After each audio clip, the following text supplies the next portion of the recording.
అంటే చూసి అర్థమవుతుంది అన్న. దాని పరంగా కానీ డైలాగ్స్ కానీ తెలంగాణ యాస ఎలా ఉందన్న? తెలంగాణ యాసలు కాదు సినిమా అసలు సూపర్గా ఉంది అన్న ఎలా ఉందన్న సినిమా? మూవీ అయితే బాగుంది. హైలైట్స్ అన్నీ చెప్పారు. హైలైట్స్ అంటే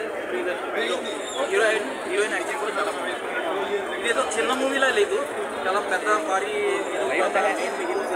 అలా ఉంది. అన్న ఎలా ఉందన్న సినిమా? తెలంగాణ యాస ఎలా ఉంది? తెలంగాణ ఎవ్రీథింగ్ బాగుంది, కానీ కొంచెం సినిమా కొంచెం ఫిల్మ్ చేసి ఉంటే బాగుంది. అది మెయిన్ ఆస్పెక్ట్. అంటే ప్రీవియస్ సినిమాతో కంపేర్ చేస్తే సేమ్ అలానే ఉంది అనేసి అంటున్నాను. ఈయనవే సినిమాలో లేదు, ఇది డిఫరెంట్ జోన్, డిఫరెంట్ నరేషన్ బాగుంది, కానీ డైరెక్టర్ ప్రీవియస్ ఫిలిం ఎమోషన్స్ కొంచెం కనెక్ట్ అయింది, కానీ కొంచెం ల్యాగ్ ఉంది. కొంచెం ఎలా ఉందన్న మూవీ? అన్న ఎలా ఉందన్న? కొంచెం ముందు ఎలా ఉంది?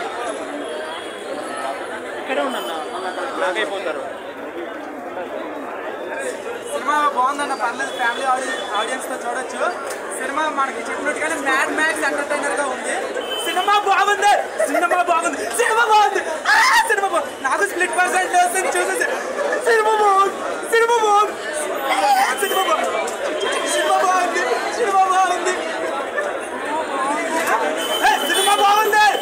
చాలా బాగుంది, ఫస్ట్ ఎంటర్టైనర్, ఫ్యామిలీతో చూడొచ్చు. Cinema super. అన్న ఎలా ఉందన్న సినిమా?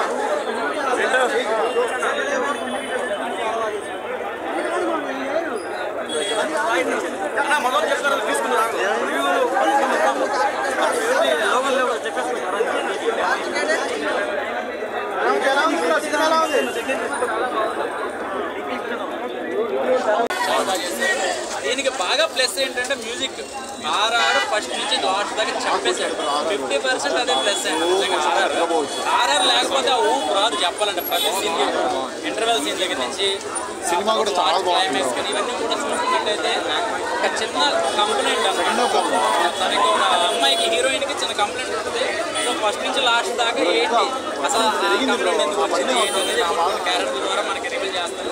సో ఓవరాల్గా చెప్పాలంటే కనుక ఇలాంటి అమ్మాయిని నేను కనుక పెళ్లి చేసుకుంటే కనుక ఒక 5 నిమిషాల తర్వాత చాలా ఫన్నీగా తీస్తాను.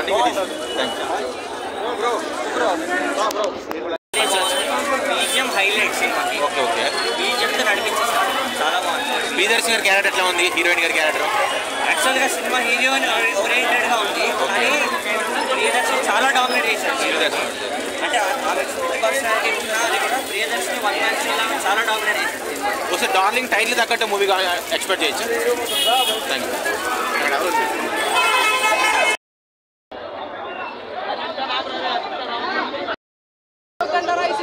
ఖచ్చితంగా వెళ్తుంది, ఖచ్చితంగా మంచి బ్లాక్ బస్టర్ అవుతుంది.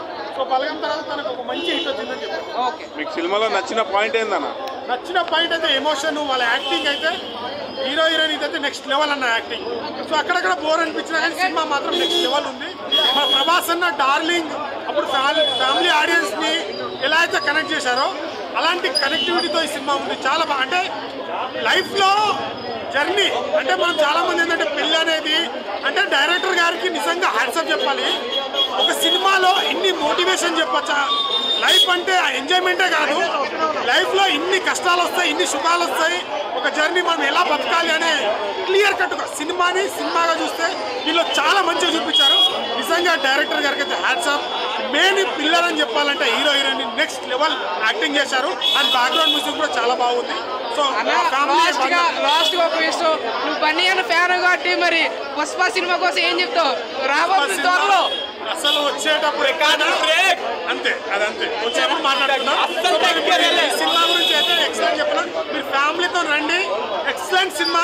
ప్రభాస్ అన్న డార్లింగ్ విషయం ఎలా నవ్వుకున్నారు, ఎలా ఎమోషనల్ ఫీల్ అయ్యారు, ఎలా అలాంటి ఫీలింగ్ దీంట్లో వస్తుంది. ఖచ్చితంగా అందరు ఫ్యామిలీతో చూడాల్సిన సినిమా.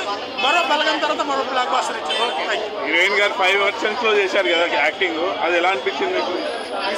నిజంగా హ్యాట్సాప్. అపరిచితుడు అంటే మనము అపరిచితుడు చూసినప్పుడు ఎలా అయితే ఫీల్ వచ్చింది అనుకో, నిజంగా హ్యాట్సాప్ చెప్పాలి హీరోయిన్ గారికి అయితే.